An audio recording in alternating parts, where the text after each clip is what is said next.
함께 하려되 주는 나의 주님이시오니 주밖에는 나의 복이 없다 하였나이다.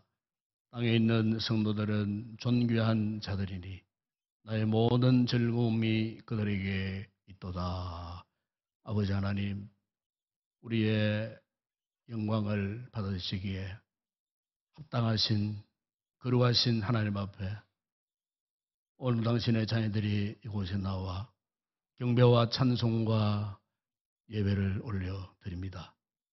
예배 가운데 성령으로 우리 가운데 좌정해 주시고 필요한 자들에게 족한 은혜를 공급해 주시는 하나님의 놀라운 은총의 역사가 예배 가운데 임하게 하여 주시며 우리는 정성을 다해 드리는 이 예배 하나님 앞에 큰 영광이고 우리에게는 한량없는 기쁨의 큰 축복의 시간 되게 하여 주시옵소서.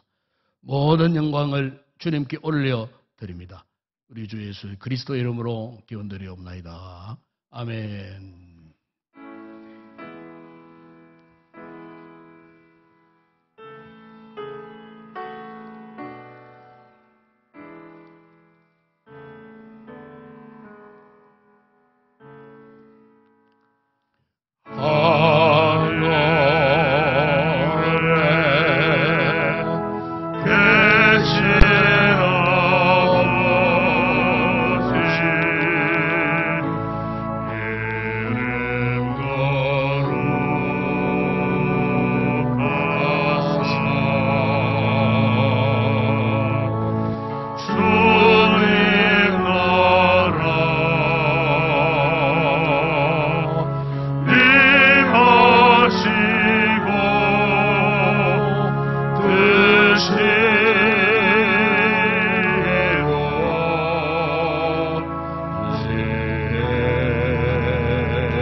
하나님이여 나를 판단하시되 경건하지 아니한 나라에 대하여 이 송사를 변호하시며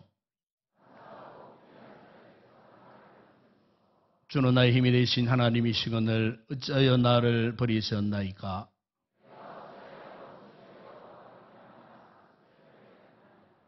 주의 빛과 주의 진리를 보내시어 나를 인도하시고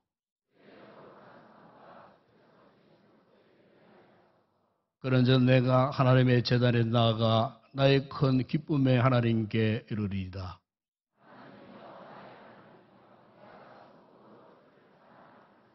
내 영혼아 내가 어찌하여 낙심하며 어찌하여 내 속에서 불안해하는가. 너는 하나님께 소망을 두라. 그가 나타나 도우심으로 말미암아 내 하나님을 여전히 찬송하리로다. 아멘. 전능하사 천지를 만드신 하나님 아버지를 내가 믿사오며 그 위아들 우리 주 예수 그리스도를 믿사오니 이는 성령으로 잉태하사 동정녀 마리아에게 나시고 본디오 빌라도에게 고난을 받으사 십자가에 못 박혀 죽으시고 장사한 지 사흘 만에 죽은 자 가운데서 다시 살아나시며 하늘에 오르사 전능하신 하나님 우편에 앉아 계시다가 저리로서 산자와 죽은 자를 심판하러 오시리라. 성령을 믿사오며 거룩한 공회와 성도와 수로 교통하는 것과 죄를 사하여 주시는 것과 몸이 다시 사는 것과 영원히 사는 것을 믿사옵나이다. 아멘.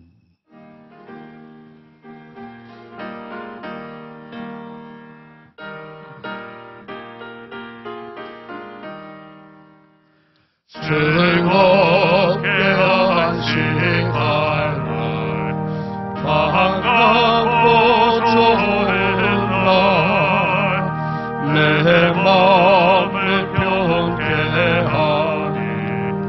즐겁고 기쁜 날 이 날에 천하만민 아버지 앞에서 참되신 삼위일체 찬송 부르네. 이 날에 하늘에서 새 양식 내리네. 성회로 모이라고 종소리 울리네.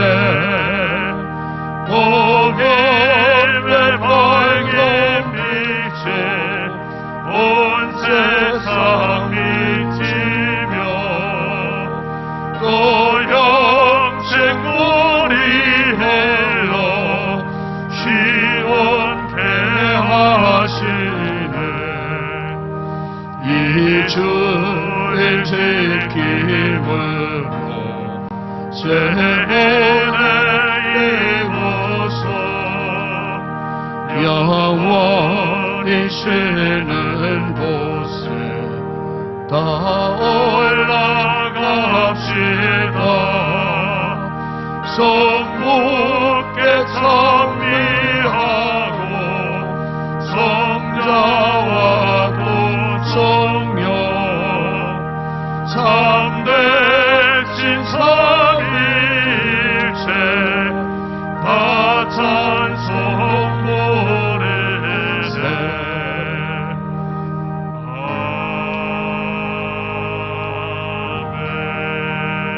아멘. 저희들에게 귀한 복된 날을 허락하시고 주의 성산으로 불러주셔서 예배 드릴 수 있는 은혜 주심에 감사와 영광을 올려드립니다. 지금까지 생활하면서 하나님의 말씀대로 살지 못하고 하나님의 영광을 가린 일들 이 시간 회개합니다. 모두 용서하여 주시옵소서. 오늘도 말씀을 대언하실 담임 목사님 성령의 능력으로 붙들어 주셔서 선포되는 말씀을 통하여 생명의 양식이 되어 힘을 얻고 기쁨으로 새 삶을 살아가며 성화의 삶을 살아가는 저희 성도들 다 되게 도와주시옵소서. 예배를 돕는 귀한 찬양자의 찬양 흠양하여 주시옵시고 그들의 수고와 헌신을 마음대로 갚아 주시옵소서. 이 나라 이 민족을 사랑하시는 하나님 아버지, 어렵고 암울한 시대마다 하나님이 예비하신 애국자들을 보내주시고 순국 선열들의 고귀한 희생으로 이 나라를 지키게 하셔서 선진국 대열로 합류하게 하신 하나님 아버지께 감사를 드립니다. 이제 하나님의 뜻이 계셔서 20대 새로운 대통령을 세워주셨사오니 감사합니다. 모든 위정자들과 함께 하나님을 경외하며 지혜롭게 이 나라를 잘 섬겨서 경제가 회복되며 갈라지고 나눠진 민심이 하나로 통합되어 모든 국민이 행복한 삶을 살 수 있도록 도와주시옵소서. 특별히 하나님을 대적하는 악법들을 제정하기 위하여 퀴어 축제를 준비하며 온갖 수단 방법으로 하나님의 질서를 어지럽히고 있는 그들의 계획이 수포로 돌아가게 하나님께서 배후에서 역사하여 주시옵소서. 저 이북 땅을 불쌍히 여겨 주시옵소서. 핵무장을 풀게 하시며 굶주림과 인권유린을 당하는 백성들을 구원하여 주시옵소서. 공산주의 지하에서 예배드리지 못하고 지하에서 부르짖는 지하교회 성도들의 기도 소리 들어 응답하여 주셔서 하루속히 평화통일되어서 마음껏 하나님께 기도하며 찬양하며 예배드릴 수 있는 은혜 허락하여 주시옵소서. 활을 꺾고 창을 끊으시며 전쟁을 쉬게 하시는 하나님 아버지, 우크라이나에는 아직도 전쟁으로 말미암아 많은 생명이 죽어가고 있습니다. 더 이상 무고한 생명이 살해되지 않도록 전쟁을 끝내게 하셔서 하루속히 평화가 찾아올 수 있도록 도와주시옵소서. 선교지와 미자립 교회를 지켜주시옵시고 경제적으로 어려움을 겪는 성도님들과 병으로 투병하는 성도님들 회복시켜 주시옵소서. 6월 마지막 주일에는 셀가족 찬양 축제를 계획하고 있습니다. 하나님께서 모든 것을 주관하셔서 은혜롭게 잘 진행되게 도와주시옵소서. 교회 여러 기관들을 지켜주시옵시고 이모저모로 알게 모르게 수고하는 손길들 위해 하늘의 신령한 복과 땅의 기름진 복으로 흘러 넘치도록 채워주셔서 기쁨과 즐거움으로 봉사할 수 있도록 도와주시옵소서. 종일토록 드려지는 예배가 영감 넘치는 축제 예배가 될 수 있도록 성삼위 하나님께서 예배를 주장하여 주시옵소서. 감사드리오며 이 모든 것 우리 주 예수 그리스도 이름으로 기도드리옵나이다. 아멘.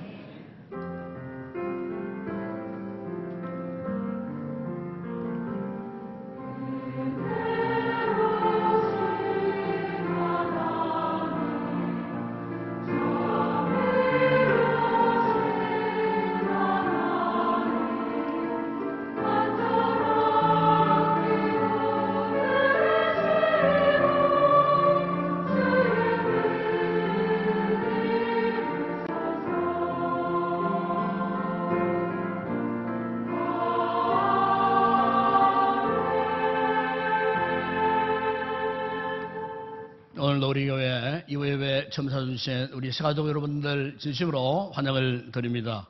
교회 저를 만나주시고 또 축복에도 받으시고 또 교회 안내 잘 받고 돌아가 주시고 또 식사가 준비되어 있습니다. 맛있게 드시고 아름다운 교제 나누시다가 돌아가 주시면 고맙겠습니다. 오늘은 전교인 파트너 총력 전도주일로 지키고 있습니다. 우리가 해마다 했듯이 점심 식사한 후에 1시에 본당에 모여서 기도회를 한 후에 2시까지 1시간 정도 우리 인근 지역에 나가서 함께 두 분이 한 조로 맞추어서 그렇게 나가서 꼭 복음을 전하고 돌아오시기를 바랍니다. 에코백에 전도용 건빵, 물티슈, 전도지 준비 딱 되어 있습니다. 기도회 나가실 때 가방 하나씩 딱 받으셔갖고 일정 현관에서 한번 우리가 처음 또 코로나 이후에 처음 출발하는 거니까 우리 기념 촬영 한번 하고 그렇게 출발하도록 그렇게 하겠습니다. 많이 참여해 주시고 시원찬양대 1시 반 연습했는데 무조건 전도 참석하시고 갔다 온 다음에 연습하시기를 바랍니다. 꼭 그렇게 협력해 주시기 바랍니다. 그리고 이번 주간 경북주교연합회 교사 강습회가 내일부터 모레 화요일까지 저녁 7시 구미 옥교 교회당에 있겠습니다. 우리 전 교사들 다 참여하시고 회의는 교육위원회에서 아마 담당할 것입니다. 많이 참석하시고 은혜 받아야 또 다음 달에 이설 또 여름 학교들을 우리가 진행할 수 있지 않겠습니까? 가서 열심히 은혜 받고 꼭 돌아오시기를 바랍니다. 경북노예 190회 임시회가 6월 24일 화요일 오전 11시 신동 중앙교회당에서 있겠습니다. 그리고 다음 주일 홈커밍데이 4주차가 진행되겠습니다. 마지막 주일 1, 2부 예배는 장결가족 초청 주일이 되겠습니다.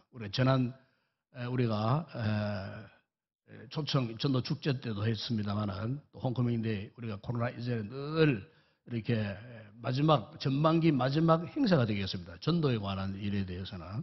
그래서 셀가족 가운데에 장기적으로 나오지 않는 여러분들 다시 한번 초청해서 함께 예배드리는 그런 주일이 되겠습니다. 기도하시고 각 셀에서 잘 점검해 주시기 바랍니다. 그리고 다음 주 오후 예배는 우리 교회 남전도회 연합 헌신 예배를 드립니다.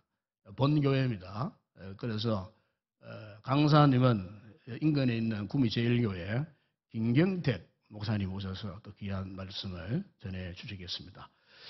권사 찬양대 다음 주일 연습이 있습니다. 다음 주일 새벽기도 기도는 이윤선 권사님, 특성원, 박명욱, 서경애, 신명지, 신아른사님 가정이 담당합니다. 그리고 마지막 주일 오후 예배 6월 26일이죠. 오후 예배는 셀가족 찬양 축제 예배로 드리겠습니다. 우리가 코로나 이전에 해마다 6월 달 되면은 전 셀가족이 이렇게 찬양과 율동과 뭐 등등 이런 걸 준비해서 함께 찬양으로 교제하고 또 하나님을 영돌리는 그런 축제 예배가 되겠습니다. 그래서 이 준비를 위해서 오늘 오후 예배 후에 우리 진행자 또 진행팀에 요청하는 광고입니다.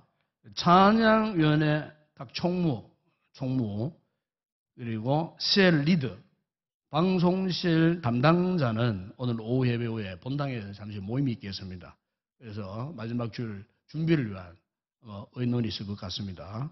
찬양위원회 총무, 셀 리드, 방송실 담당자는 빠지지 마시고 오후 예배 후에 본당 바로 이 자리에 나오시면 위에서 의논하고 준비하도록 그렇게 하겠습니다. 참여해 주시기 바랍니다. 그리고 이제 이 셀 찬양 축제는 셀 가족이 많은 데는 한 개 셀이 할 수도 있겠지만은 그렇지 못한 셀은 2개, 3개 셀까지 연합이 가능합니다.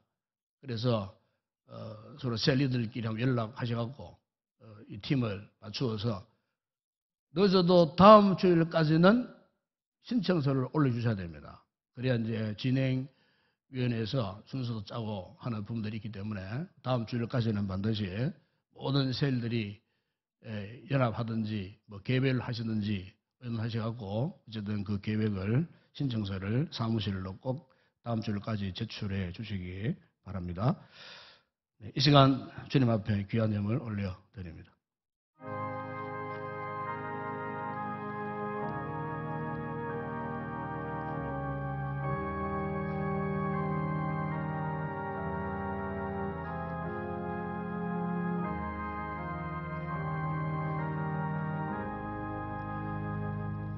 네, 오늘 우리 교회에 새로운 분들이 우리 교회에 오셨습니다. 우리 김진훈 성도님 인도하신 박청 세가족 성도님 오셨습니다. 우리 이준배 집사님이 성김이가 되겠습니다. 우리 이혜영 집사님 인도하신 배란시 오셨습니다. 우리 김정순 권사님이 성김이가 되겠습니다. 이 두 분을 환영합니다. 박수로 환영합니다.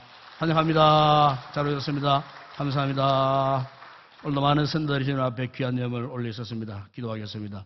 아버지 하나님 참 감사합니다. 오늘도 귀한 우리 성도들을 통하여 이렇게 예수 믿기로 작정한 귀한 세가족 성도 두 분을 영접했습니다. 주님 저들에게 은혜를 베풀어 주시고 예수 믿는 즐거움과 행복함을 허락하시고 영혼이 잘 되게 하시고 범사가 잘 되게 하시며 영육의 건강의 복을 받아 누리는 복된 성도들 되게 하여 주시옵소서. 우리 위해서 앞으로 믿음을 전하는 가운데에 예수 믿는 믿음의 증거들을 날마다 저들의 삶을 통해 경험하는 복된 믿음의 삶을 살 수 있도록 날마다 저들의 믿음이 성성장구하는 놀라운 복을 주시고 또 이 두 분을 인도하신 두 분의 성도에게도 하나님께서 크신 은혜를 베풀어 주시옵소서. 오늘도 귀한 성도들이 주님 앞에 럼단 예물을 올려드립니다. 소득 21조 하나님의 것으로 알고 드리는 믿음의 예물 위에 복 주시고 저들의 개인, 가정, 가족, 직장, 사업장, 범사에 복 주시되 날마다 소득의 잔 흘러 넘치는 은혜를 베푸시고 또한 여러 가지 아름다운 감사의 귀한 예물을 올려드리는 성도들 이 예물 가운데 복을 주심으로 저들의 모든 범사에 더 많은 아름답고 기름진 값진 열매들 많이 맺게 하시고 세계 선교 국내 전도 교회 건축과 주일 예물을 드리는 성도들 그 생업에 복 주시고 이 예물을 통하여 주의 복음이 더 힘있게 전파되는 일에 쓰임받는 복되고 귀한 예물 되게 하여 주옵소서. 오늘도 강단에 아름다운 꽃으로 혼하는 권사님과 가족과 그 기업에 복 주시고 더 잘 되는 은혜를 베풀어 주시며 오늘도 특별히 찬양을 준비해 올려드릴 우리 모든 찬양대원들 성령 충만하게 부르는 찬양 하나님 앞에 큰 영광 되게 하여 주시고 오늘도 시간, 몸, 마음을 들여 헌신하고 섬기는 모든 헌신자들에게 섬김의 기쁨과 즐거움을 허락하시고 섬기다가 큰 은혜와 복을 누리는 주의 종들이 되게 하여 주시옵소서. 우리 주일학교를 축복하시고 오늘도 수고가 우리 모든 교사들에게 은혜를 베푸시며 우리의 자녀들 말씀으로 잘 양육되어 훌륭한 하나님의 사람들로 자라갈 수 있도록 축복하여 주시옵소서. 오늘의 모든 예물 허물을 주의 손에 올려드립니다. 축복하실 때에 오병이의 놀라운 역사가 일어나게 하시고 열왕전에 남는 평생한 은혜와 복을 받아 누리게 하여 주시옵소서. 예수님의 이름으로 기도드리옵나이다. 아멘.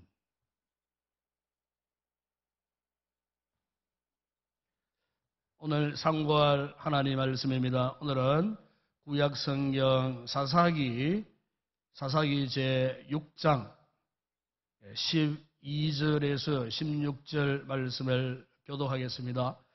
사사기 제6장 12절에서 16절 말씀을 교독을 합니다. 제가 먼저 12절 말씀을 봉독합니다. 여호와의 사자가 기드온에게 나타나 이르되 큰 용사여 여호와께서 너와 함께 계시도다 하매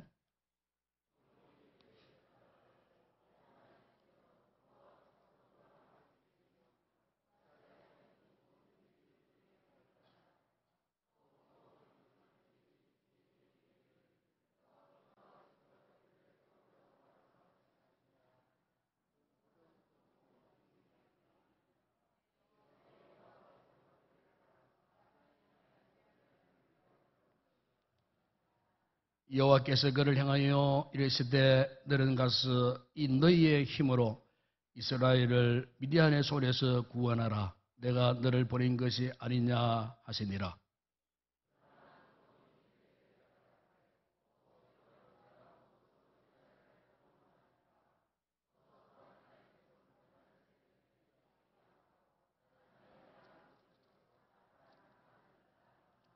함께 읽겠습니다. 여호와께서 그에게 이르시되 내가 반드시 너와 함께 하리니 내가 미디안 사람 치기를 한 사람을 치듯 하리라 하시니라. 아멘.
할렐루야.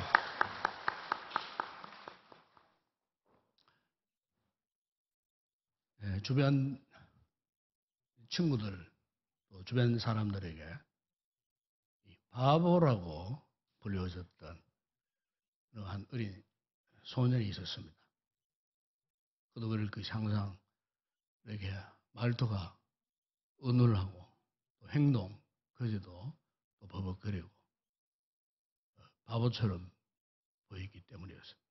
그래서 이제 그 어린 아이가 15살 되는 무렵에 학교 선생님으로부터 너 같은 바보는 공부해도 아무런 소용이 없을 것 같다. 너는 차라리 일찌감치 장사나 하거라. 이 어린 아이가 선생님의 그 말 한마디에 큰 상처를 받고서는 그날부로 학교를 그만둬 버렸어요. 그리고 17년 동안 도돌이 보따리 장사를 하면서 인생을 살게 되었어요. 이 아이가 살아가면서 선생님의 그 말이 잊혀지지 않는 거예요.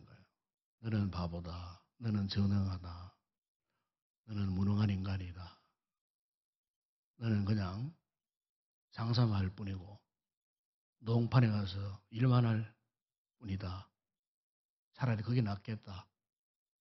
하는 이런 그 이야기가 그 아이의 마음에 평생 상처가 되어버리고 마른 거예요. 그래서 항상 이 아이가 자신을 스스로 천대하고 박대하며 살았어요. 그러다가 32살 무렵에 2차 세계대전이 발발했어요. 이렇게 해서 이 아이가 군에 입대를 하기 위해서 IQ 검사를 받게 되었어요. 그런데 자기 자신의 IQ가 무려 160이라는 사실을 알게 되었어요. 그야말로 천재의 IQ를 가지고 있었던 것입니다. 나중에 알고 보니까 이 아이가 15살 때에 학교에서 IQ, 지능지수 검사를 했는데 그 결과가 173이 나왔어요. 그런데 학교 선생님이 그 아이에 대해서 바보라는 편견을 가졌던 그 선생님이 173을 믿지 못하고 173을 73으로 오인해 버린 거예요. 그래서 그 아이를 전능하라, 바보라 그렇게 불려지게 되었는데 그가 32살에 IQ를 검사했는데 161이라는 사실을 그가 알게 된 거예요. 한마디로 천재라는 사실을 알게 되었다는 겁니다. 그런데 이 사람이 그때부터 그의 생각이 바뀌어져 버려요. 그리고 모든 바라보는 눈, 그의 눈도 바뀌어져 버려요. 생각도 바뀌었어요.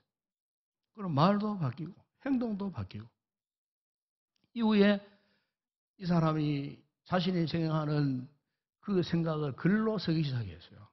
그래서 많은 책도 남겼어요. 그리고 이 목재 회사를 설립해가지고 사업을 했는데 큰 성공을 거두었어요. 그 좋은 머리로 이 목재의 등급을 자동적으로 분류할 수 있는 기계를 발명을 했어요. 그래서 그 당시 영국 목재 이 산업에 있어서 그야말로 아주 중요한 역할을 했던 그리고 나중에는 세계에서 이 지능이 제일 높다라고 하는 사람들이 모이는 멘사 클럽이 있어요. 전 세계의 2%인 IQ 158 이상인 이 천재들만 모이는 이 그룹이 있었어요. 그 그룹, 세계 102개 그룹에 10수만 명이 모여 있는 이 멘사 클럽의 회장이 되고 그 이후에 그가 멘사 클럽의 명예 회장이 되어갖고 살다가 향년 109세를 살다가 2000년도에 세상을 떠났는데 바로 이 사람이 누구냐면은 빅트 세레브리아코프라고 하는 사람이었어요. 그래서 여러분 이 빅트 세레브리아코프의 인생이 달라지게 된 그 근본 이 동기가 무엇이었느냐? 그것은 다름 아닌 자기 자신을 바라보는 시각이 달라졌기 때문에 그의 인생에 대전환이 일어날 수가 있었다는 거예요. 이것을 이 심리학에서는 자존감이라고 그렇게 말하기도 해요. 자존감이라고 하는 말은 자신을 스스로 사랑하려는 감정을 일컫는 말이에요. 그러니까 이것은 자존심하고는 완전히 다른 거예요. 자존감이라는 것은 자신을 굉장히 긍정적으로 바라보는 거예요. 자기를 부정적으로 낮추어서 자기 비하시키는 그런 생각이 아니고 자기를 굉장히 긍정적으로 바라보는 이 목회를 하다 보게 되면은 때로는 여러 많은 참 성도들을 만나고 사람들을 많이 만나요. 그런데 그 많은 사람들 가운데에 정말 어려운 사람들의 특징이 뭐냐? 되게 보면은 자존감이 결여된 사람들이에요. 이 자존감이 결여된 이 사람들의 특징을 보게 되면은 열등감이 많아요. 열등감이 많으니까 항상 다른 사람과의 비교 의식에 빠져요. 그래서 이런 분들은 되게 이제 사람들에게 많은 상처를 받아요. 상처를 받으면서도 그 마음 한구석에는 굉장히 사람들에 대한 이 시기감이 팽배해져요. 그래서 자신도 어렵지만은 주변 사람들을 자꾸만 어렵게 만들어요. 그러나 이와는 반면에 자기를 사랑하는 건강한 감정을 가진 이 자존감이 탁월한 사람은 그렇지 않아요. 주변 사람들에게 상처를 별로 안 받아요. 그리고 겸손해져요. 주변 사람들도 사랑도 받고 인정도 받고 존경도 받을 수가 있어요. 여러분, 이 같은 이 자존감의 문제는 오늘 우리의 영적 삶과 무관하지 않습니다. 신앙생활에 이것은 아주 큰 영향을 줄 수밖에 없어요. 그렇기 때문에 건강한 믿음 생활을 하기를 원하는 성도라면은 무엇보다도 영적 자존감이 회복돼야 돼요. 영적 자존감이 상처를 받고 있다. 빨리 치료를 받아야 돼요. 회복이 되어져야 합니다. 여러분, 오늘 우리가 성경적으로 보게 되면은 우리는 누군가 하나님의 자녀된 우리 구원받은 당신의 택한 백성들은 누구인가? 우리 모두는요, 알고 보면요, 하나님의 놀라운 걸작품이에요. 믿으십니까? 창세기 보세요. 하나님이 창세기에 인간을 창조하시고 맨 마지막에 힘이 좋았더라고요. 하나님 너무 좋으셔가지고 우리 인간에게 이 복을 명합니다. 어떤 복을 명하느냐? 생육하고 번성하고 충만하고 정복하고 다스리라. 그러니까 하나님께서 우리 인간을 만드셨는데 그냥 만드신 것이 아니에요. 그냥 자존감이 넘치는 사람으로 살게 하시도록 그렇게 축복하신 거예요. 그럼 이 축복을 가로채기 원하고 이 축복에 대해서 시기 질투하는 세력이 있었어요. 그게 바로 악한 이 사탄이에요. 이 사탄이 사람들의 마음에 끊임없이 열등감을 불어넣습니다. 범죄하게 만들고 죄짓게 만들고 해서 어쨌든 그런 열등감을 불어넣어갖고 어쨌든 하나님께 주신 이 거룩한 이 자존감을 마귀시켜버립니다. 과거의 삶뿐만 아니고 현재와 미래의 삶까지도 어쨌든 상처받은 이 자존감으로 인해갖고 요지부동 꼼짝하지 못하도록 하나님의 형상을 가진 사람답게 살지 못하도록 거룩한 이 자존감의 상처를 받도록 만들어서 사람들의 마음속에 잠재의식 속에 계속해서 부정적인 영향력을 계속 끼치는 거예요. 부정적인 씨앗을 계속 뿌려놓는 거예요. 이게 사탄의 목적이에요. 오늘날 우리가 거룩한 믿음의 이 삶을 산다 하면서도 사실 성도들 가운데는 이런 거룩한 영적 자존감의 훼손을 당한 분들이 많아요. 자존감의 상처를 받고 전전긍긍하는 이런 분들이 사실 교회 안에 많아요. 여러분, 우리 하나님께서는요, 우리 성도들이 이 저급한 자존감에 의해서 방황하고 스스로를 비하시키고 부정적으로 살아가는 것을 보지 못하시는 분이에요. 왜냐하면 하나님이 우리를 창조하시고 더군다나 우리가 구원받은 당신의 자녀 백성으로 삼아 주실래는 하나님의 뜻은 분명해요. 성경에 그런 말씀 있잖아요. 우리 하나님의 뜻은 젊은이에게는 환상을 주고 늙은이에게는 꿈을 주신다고 하셨듯이 정말 우리는 하나님의 그 비전과 꿈과 환상 가운데에 열정적으로 긍정적으로 살게 하시려는 것이 하나님의 본래의 뜻이에요. 그렇기 때문에 여러분, 오늘 우리 성도들은 어떤 상황 가운데서도 결코 우리의 영적 자존감이 상처를 받는 일은 없어야 한다는 겁니다. 여러분, 우리가 민수기에 보게 되면은 가나안 땅을 정탐하고 돌아온 12명의 이 정탐꾼 중에 10명의 이 정탐꾼들을 보세요. 그들은 같은 시기에 같은 장소에 같이 가서 같은 상황을 경험했지만은 그들의 보고를 보면은 절망적일 수밖에 없었어요.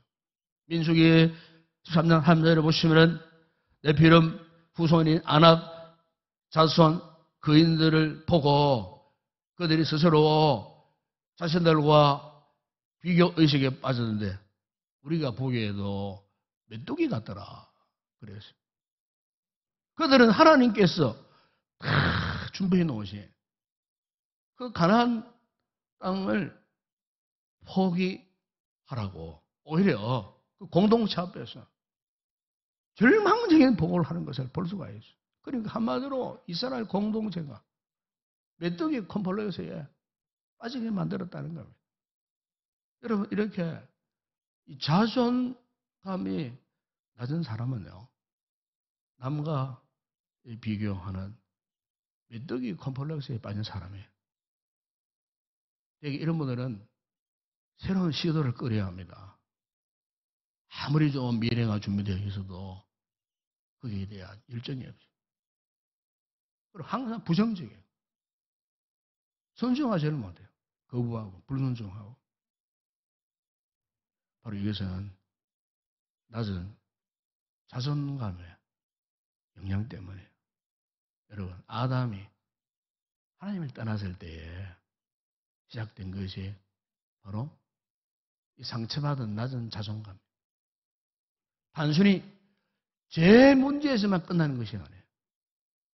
그러나 여러분, 오늘 우리는 어떤 분들입니까? 오늘 우리는 예수 그리스도를 생명의 구주로 믿고 하나님의 자녀가 되고 지금 우리는 그분 안에 있어요. 그분이 우리 안에, 우리가 그분 안에. 그냥 우리는 주님 하나 된 사람. 그리고 이제 우리는 하나님께서 만드신 본래의 모습으로 회복이 되어야 돼요. 네, 여러분, 다윗이 10편 139편 14절에서 자신의 존재 가치에 대해서 이렇게 고백합니다. 내가 주께 감사하면 나를 지으심이 심히 기묘하십니다. 주께서 하신 일이 기이함을 내 영혼이 잘 아나이다. 이 다윗은 자신을 볼 때 정말 나는 참 하나님이 만드신 기묘한 존재구나. 그러니까 이 다윗은 자기 자신에 대한 이 거룩한 이 자존감이 충만했던 사람이었어요. 그러니까 그렇게 힘들고 어렵고 고통을 당하고 주변 사람들에게 심지어 친한 친구들에게까지도 조롱을 당하고 배신을 당하고 심지어 자기 자식에게까지 배신을 당하는 어려움. 곤란을 겪었지만은요, 그는 요즘보다 흔들리지 않았어요. 예? 왜 그랬을까? 그에게 하나님이 주시는 거룩한 자존감이 있었기 때문에 그 모든 힘들고 어려운 상황들을 견뎌낼 수가 있었다는 거예요. 사도 바울도 여러분, 이 같은 귀한 존재인 우리에 대해서 에베소 1장 14절에서 이런 말씀을 했어요. 곧 창세전에 그리스도 안에서 우리를 택하사. 그래서 바울은요, 구원받은 오늘 우리 성도들을 하나님이 이미 창세전에 우리를 택하셨다는 겁니다. 예. 택하셔갖고 우리로 그 사랑 안에서 그 앞에서 거룩하고 흠이 없게 하셨다는 겁니다. 그래서 우리를 불러주셨다는 겁니다. 여러분, 아브라함이 아무도 없는 상태에서 하나님의 부르심을 받았을 때에 하나님께서 아브라함이 하신 말씀이 무엇입니까? 내가 너로 큰 민족을 이루고 내게 복을 주고 내 이름을 창대하리니 너는 복이 될지라. 그래서 여러분, 아브라함이 어떻게 믿음의 조상이 될 수밖에 없었는가? 바로 하나님께서 내가 너를 민족을 이루게 하고 복을 주고 네 이름을 창대케 하고 내가 너를 복에 건너니 되게 하겠다라고 하는 이 축복이 아브라함의 일평생의 삶에 있어서 영적인 자존감이 된 거예요. 영적인 자존감. 그것으로 결국 그가 믿음의 조상이 될 수밖에 없었다는 겁니다. 사랑하는 여러분, 오늘 우리를 향하신 하나님의 계획하심이 아무리 커도 우리가 낮은 자존감으로는요, 계속 우리 자신을 비하시키고 우리를 부정적으로 생각하고 계속 잘못된 열등감에 자꾸 사로잡혀 보세요. 그러면요, 하나님의 비전이 축복이 아무리 크고 명확해도 이런 자존감을 갖고 있는 사람은요, 그 인생이 초라해질 수밖에 없어요. 꿈과 비전을 가지고 나아갈 수가 없어요. 오늘 본문에 보시면은 기드온 이야기가 나와요.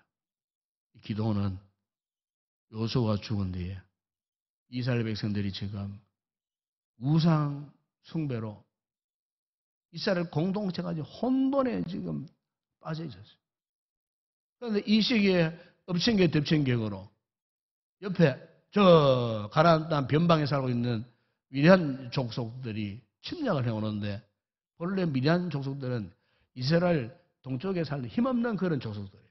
그런데 이 세력을 점점 키우더니 이 이스라엘 공동체가 추수할 시기만 되면은 이들이 메뚜기 떼처럼 밀려와서 약탈을 해야 됩니다. 농작물을 다 약탈하고 양도 소도 남김없이 다 약탈해버려요. 이 약탈이 얼마나 심했던지 6장 초도에 보게 되면 이스라엘 백성들이 이 미디안 족속들의 약탈을 피해서 7년이라는 긴 세월 동안 어디를 피신하느냐? 아예 산으로 들어가 버렸어요. 빛이 비치지 않는 동굴 속에 숨어 살게 되었어요. 한번 생각해 보세요. 7년 동안 미디안 족속이 얼마나 싸납고 얼마나 무서운 세력이었으면 그들을 피해서 산속 깊은 동굴로 7년 동안 그 가운데 기드온이라는 사람도 같이 있었어요. 그때 하나라도 기드온은 굉장히 평범한 사람이었어요. 그런데 그렇게 절망적이고 암울했던 그런 시대에 살았던 이 기드온, 참 자신을 보면 얼마나 초라했겠어요. 그런데 하나님이 이 같은 초라한 모습으로 살고 있던 기드온에게 어느 날 하나님의 사자를 보내어 12절에 보면 이렇게 말씀합니다. 여호와의 사자가 기드온에게 나타나 이르되 큰 용사여 여호와께서 너와 함께 계시도다. 그래서 하나님께서 동굴에 숨어 사는 기드온을 향해서 큰 용사여 부르시면서 14절에 이렇게 말씀합니다. 여호와께서 그를 향하여 이르시되 너는 가서 이 너희의 힘으로 이스라엘을 미디안의 손에서 구원하라. 내가 너를 보낸 것이 아니냐. 동굴 속에 절망하며 숨어 살던 기드온에게 큰 용사야, 네 힘으로 이 어려운 처지에 빠져 있는 너 민족 이스라엘을 구원하라. 자, 이것은 그 당시 기드온의 입장에서 들었을 때 도저히 불가능한 일이었어요. 그래서 그가 반응을 어떻게 했습니까? 15절에 보세요. 그러나 기드온이 그에게 대답하되 오 주여 내가 무엇으로 이스라엘을 구원하리까 보소서 나의 집은 므낫세 중에 극히 약하고 나는 내 아버지 집에서 가장 작은 자녀이다.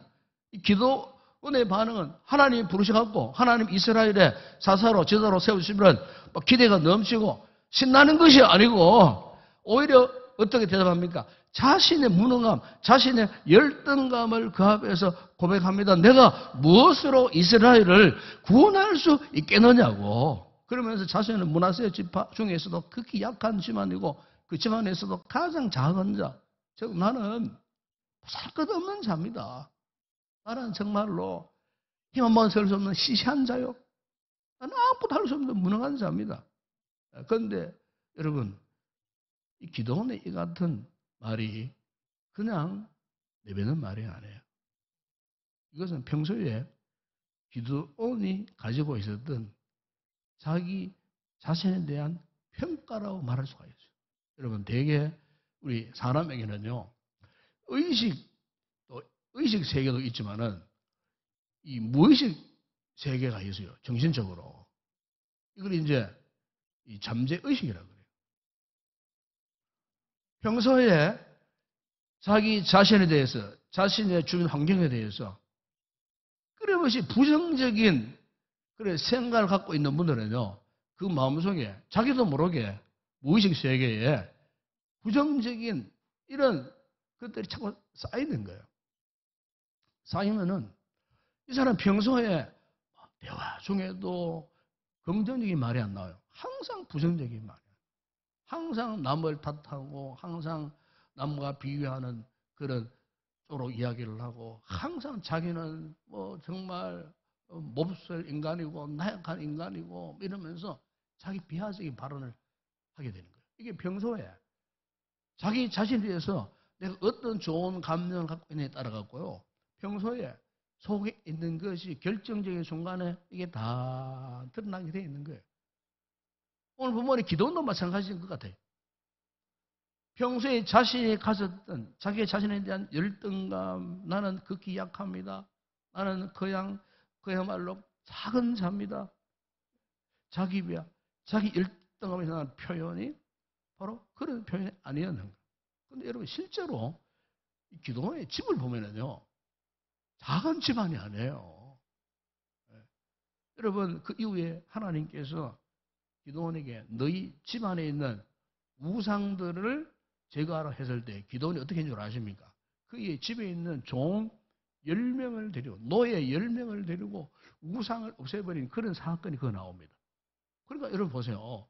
한 집안에 노예가 10명이나 있었어요. 소와 많은 양을 가진 큰 부자였다 그 말이에요.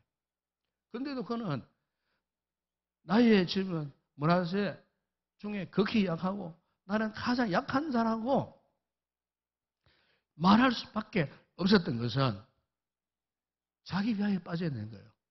자기의 그 자존감이 아주 극도로 낮아진 그런 상태에 있다는 거예요. 그러니까 여러분 하나님께서 기도원을 보시는 것과 기도원이 자신을 보는 것이 너무나 달랐다는 거예요.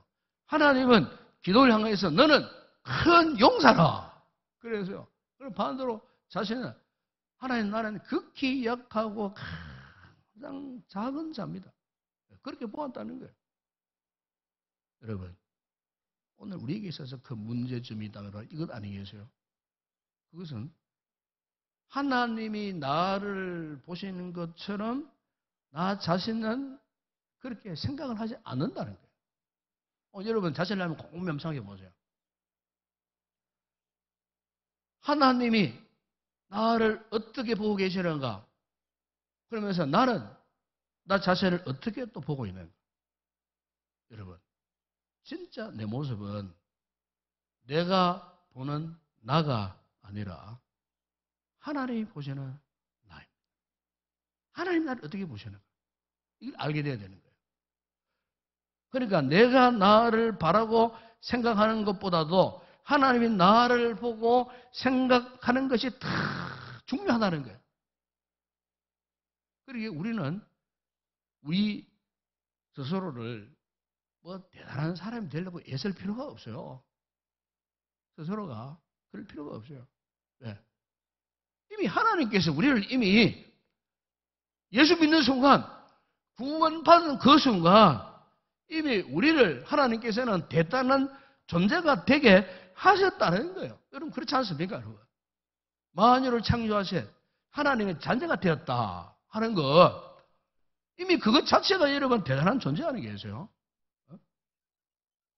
마귀의 자녀였던 우리가 이미 하나님의 자녀가 된 신분이 바뀌어졌다는 것 자체가 여러분 대단한 것 아니겠어요? 그분이 우리를 어느 정도로 사랑하셨습니까? 당신의 외아들 예수 그리스도를 바로 나를 위해서 십자가에 못 박아 죽게 하실 정도로 우리를 사랑하신 그분이에요. 우리 그분의 자녀라는 거예요. 주변 사람들이, 안 믿는 친구들이, 안 믿는 주변 이웃들이 나를 어떻게 보는지 간에 나는 정말 하나님이 끔찍하게 사랑하는 소중한 존재. 예? 그게 뭐 요즘 뭐 방송 그게 나오잖아요. 예? 금쪽 같은 내 새끼. 예? 우리 주님께서 오실 때 우리 자신을 금쪽 같은 내 새끼로 지금 여기고 계시는 거예요. 근데 정작 우리는 하나님이 나를 보시는 만큼 나를 그렇게 인정하지를 않는 거예요. 왜 그럴까? 그게 바로 영적 자존감의 문제라는 거예요. 비록 우리가 기도원처럼 동굴에 숨어 살아도 그분은 나를 사랑하시는 분 아니고 나에게 지금 엄청난 기대를 갖고 계시는 그런 분. 그래서 오늘 본문 여러분 26절에 보시면 기도원에게 이렇게 말씀하지 않습니까? 여호와께서 그에게 이르시되 내가 반드시 너와 함께 하리니 네가 미디안 사람 치기를 한 사람을 치듯 하리라 하시니. 여러분 기도원이 미디안을 피해서 동굴 속에 파묻혀가고 자존감도 없이 열등감에 사로잡혀 숨어 살 때는 자신의 존재 가치를 전혀 알 길이 없었어요. 오늘 우리가 이처럼 낮은 자존감, 열등감 역시 마찬가지입니다. 자신의 그 존재 가치를 깨닫지 못하면은 우리가 정말로 하나님께서 우리를 부르신 목적대로 살아갈 수가 없는 거예요. 오늘 우리 하나님께서 기도원에게 말씀하지 않습니까? 큰 용사요. 내가 너와 함께 하리라. 여러분 여기에 이 큰 용사라는 말을 영성에 찾아보니까 mighty warrior, mighty warrior. 힘센 장사, 강력한 전사, 영웅 그런 뜻이에요. 하나님이 낮은 자존감 속에 동굴 속에 파묻혀 밖에 나오지도 못한 새 미디안 세리가 앞에서 벌벌 떨고 나오지 못하는 그 나약해진 그 기도원을 하나님께서 내가 너를 큰 용사, 강력한 나의 전사, 나의 영웅으로 내가 너를 사용하겠다. 내가 너와 함께 하겠다. 그런데 기도원이 이 하느님의 부르심에 응답을 했어요. 즉 말씀을 듣고 깨닫고 순종을 했을 때 어떤 역사가 일어나는가? 그것이 여러분 7장에 들어가면 나와요. 이스라엘 군사를 모집했어요. 처음에는 3만 2천 명이 몰려왔어요. 하나님께서 군사가 너무 많다. 두려워 떠는 자들은 다 돌려보내라. 돌려보내니까 10,000명이 남았어요. 하나님께서 그것도 숫자가 많다고 그랬었어요. 그래서 또 돌려보냈어요. 마지막에 남은 군사가 불과 300명밖에 되지 않았어요. 적군 미디안 군에는 무려 13만 5천 명이에요. 한번 생각해 보세요. 13만 5천 명대 300명이 자 전쟁을 한다 했을 때에 뭐가 불어도 뻔하지 않겠어요? 어떻게 그 비교 상대가 될 수가 있었겠습니까? 그런데 보세요.突然 기적이 일어났어요. 큰 용사여 내가 너와 함께 하겠노라 하세요.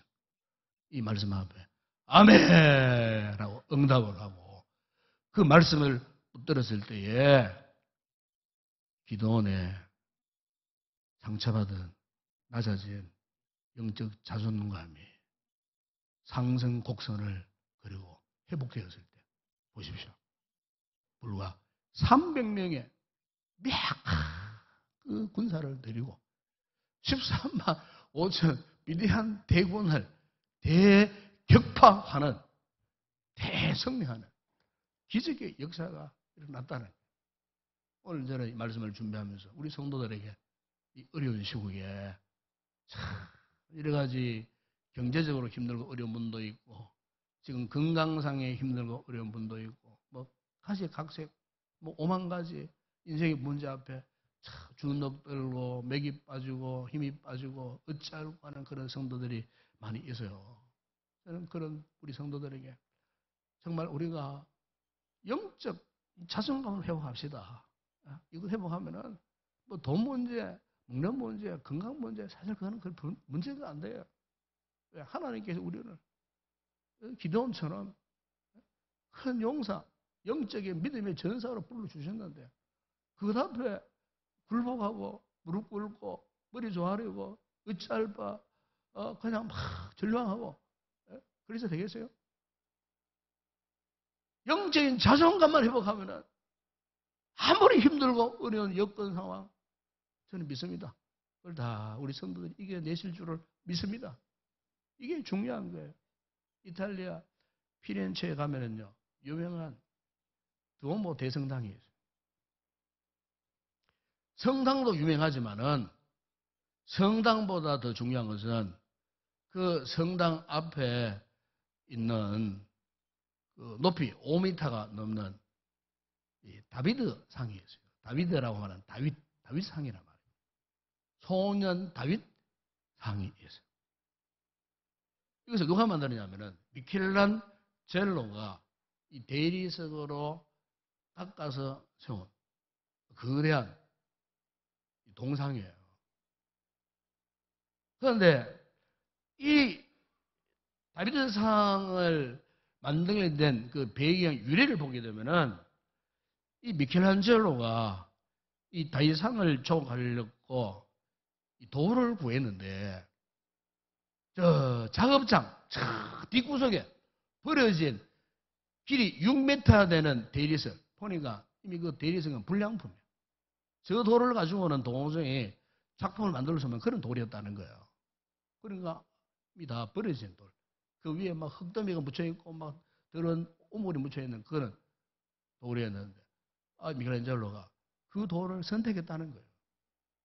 유명한 조각가가 저 돌, 이만큼 좋은 돌 선택한 좋은 작품들을 하지 않았겠어요. 근데 하필이면은 불량품, 도저히 작품을 만들 수 없는 그런 돌이었지만은 미켈란젤로가 쓸모없는 그 대리석을 그가 자신의 작업장으로 끌고 들어와고 다 오물을 씻고 깨끗하게 해서 이 미켈란젤로가 버려진 대리석을 가지고 무려 3년 동안 그것도 쉬지 않고 조각을 했다는 거예요. 그렇게 해서 탄생한 것이 세계적인 이 다비드 상을 완성을 하게 되었다는 거예요.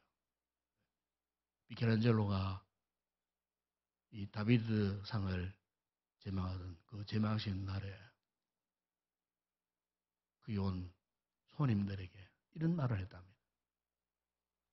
나는 볼품 없는 대리석 안에서 다윗을 발견하였고 그 다윗상이 자유롭게 표현될 때까지 깎아 다윗이 살아나게 하였습니다. 사람들의 눈에는 버려진 돌이에요. 쓸모없는 돌이에요. 그러나 미켈란젤로는 버려진 쓸모없는 그 돌 안에서 다윗을 발견했어요.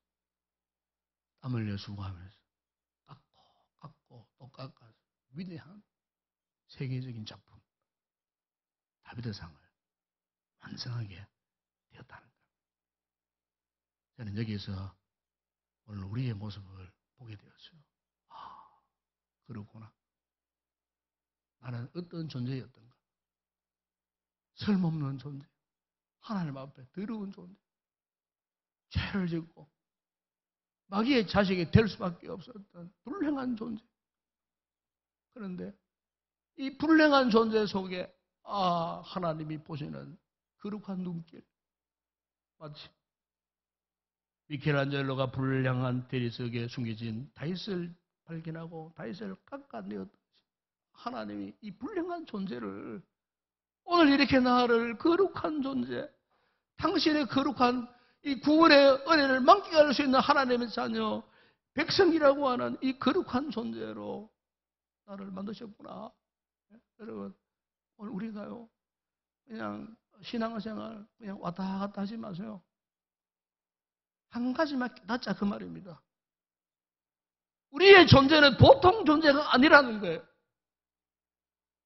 불량품 같은 이 존재를 하나님께서 하나님의 자녀로 거룩한 존재로 나를 이렇게 회복시켜 주셨다는 거예요. 저는 이것 하나만 우리가 깨달아도 잃어버렸던 영적 자존감이 반드시 회복될 줄을 믿습니다. 예. 혹 여러분 속에 어떤 잡다한 세상 것들이 있습니까? 기도원 시절 우상숭배 똑같은 것들이에요. 돈입니까 여러분? 명예입니까 여러분? 권력입니까? 세상 쾌락입니까? 예? 그런 것들이 나의 생을 지배하고서는 결코 우리가 하나님 앞에 거룩한 영적 자존감을 가진 하나님의 자녀다운 삶을 살 수가 없는 거예요.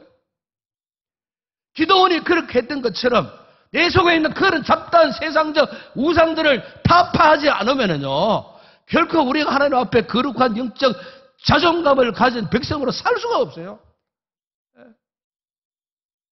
하나님께서 우리 속에 있는 것들을 다 타파하라고 말씀하시는데, 버리라고 말씀하시는데, 제거하라고 말씀하시는데, 그것부터는 놓지 않으니까 세상적으로 아무리 가진들 그것은요 영적 자존감과는 아무런 상관이 없어요.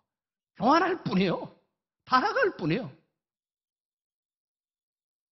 이 약하고 음란한 세상 가운데 우리가 그나마 하나님의 거룩한 도구로 백성으로 살기 위해서는 우리 성도들이 어쨌든 무관심했던, 잃어버렸던, 상실했던 영적 자존감을 반드시 회복해야 할 줄을 믿습니다. 사도 바울은 빌립보 1장 6절에서 말씀했습니다. 너희 안에서 착한 일을 하신 이가 그리스도 예수의 날까지 있을 줄을 우리는 확신하노라. 현재 우리 모습이 어떠하든지, 아니 어떤 모습에 놓였든지 분명한 사실은 결코 우리는요 더 이상 초라한 존재가 아니라는 사실. 그 누구에게 무시당하며 살아야 할 존재가 아니라 하는 사실. 지금 이 순간에도 미켈란젤로보다 뛰어나신 최고 예술가이신 하나님께서 기어코 우리를 가치 있는 존재로 바라보고 계시고 또 우리를 그렇게 만들어 가실 겁니다. 이 하나님 바라보시고 이 하나님이 나를 존귀한 줄로 여기신다라고 하는 이 거룩한 이 자존감으로 정말로 우리 하나님 앞에 떳떳하게 세상 앞에 당당하게 복음을 자랑하고 복음을 전하는 그런 위대한 영적 용사가 되는 그런 귀한 성도의 삶을 살아갔으면 좋겠습니다. 기도하겠습니다.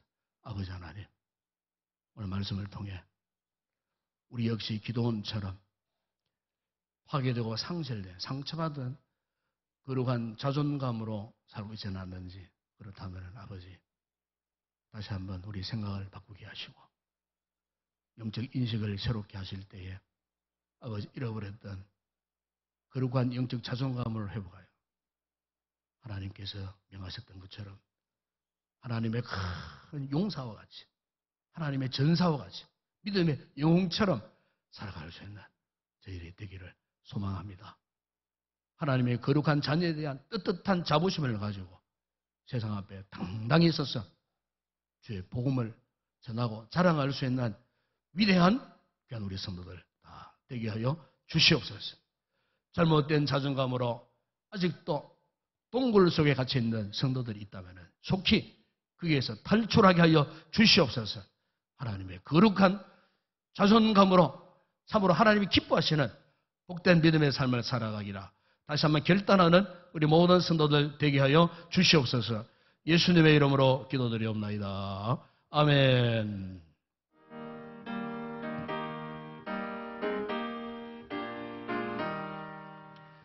영광을 받으신 만유의 주여, 우리가 명령을 따르리라.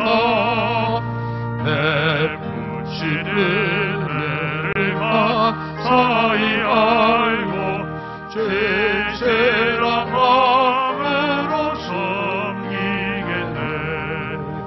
구주의 은혜 주시는 대로 영원히 받들어 섬기겠네. 찬송하겠네, 찬송하겠네. 생명을 주시는 구주로다. 그 주를 높이고자 공경하여 온유한 마음으로 섬기리다.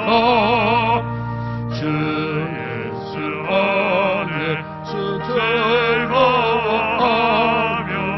충성을 다하여 섬기겠네.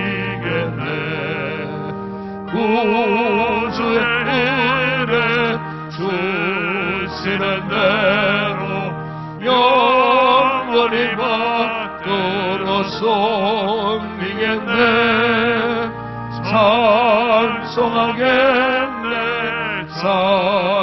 찬송하겠네. 생명을 주시는 구주로다.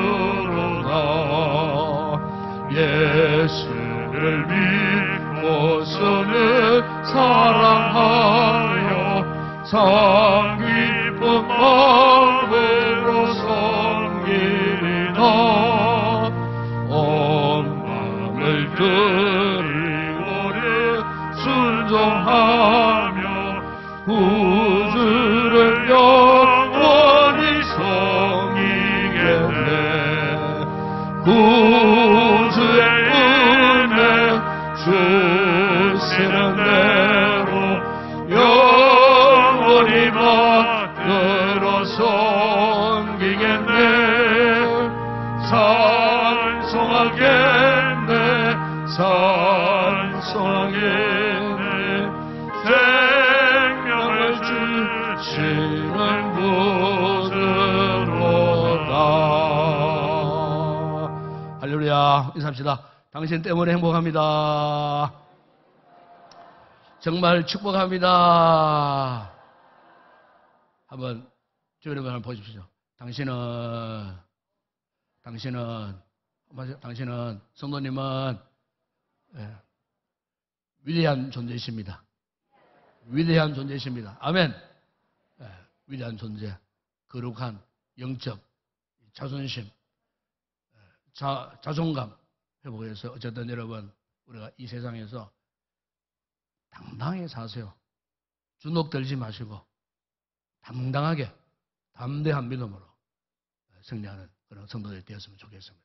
우리 마지막 찬양 주께 올려드립니다.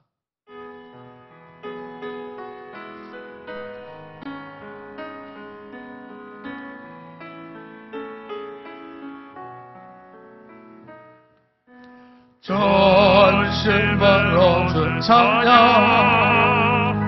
주의 이름 높이 올려드리세. 위대하신 하나님 온 땅 위에 높이 올려드리세. 아멘. 주의 영광을 하늘 위에 놓고 주의 찬송은 세계 끝까지. 주의 영광을 모든 나라 위에 주의 찬송은 세계 끝까지.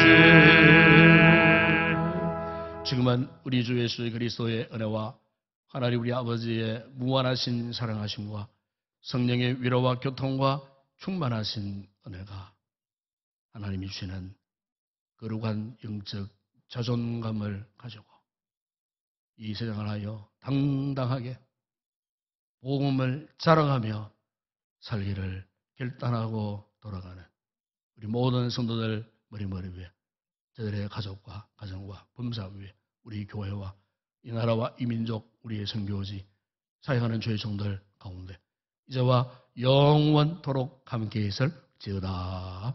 아멘.